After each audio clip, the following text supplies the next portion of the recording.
लोकसभेनंतर वक्फ सुधारणा विधेयक राज्यसभेत पारित 128 विरुद्ध 95 मतांनी विधेयक मंजूर।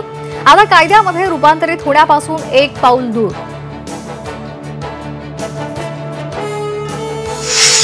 प्रशांत कोरटकरच्या जामीन अर्जावर आज सुनावणीची शक्यता। कोरटकरचा जेलमधला मुक्काम वाढणार की जामीन मिळणार याकडे लक्ष। लोकार्पणापूर्वी समृद्धी महामार्गाच्या शेवटच्या टप्प्याला तडे आणि खड्डे। आमने ते कसारा दरम्यान समृद्धीचा शेवटचा टप्पा भेगा आला।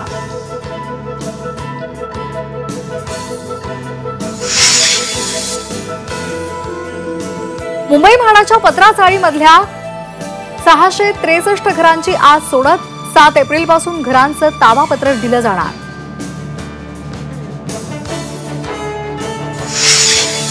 आरेचं दूध मुंबईकरांच्या घरात येणार। पशुसंवर्धन आणि दुग्ध विकास विभाग आरे दूध बाजारात आणणार।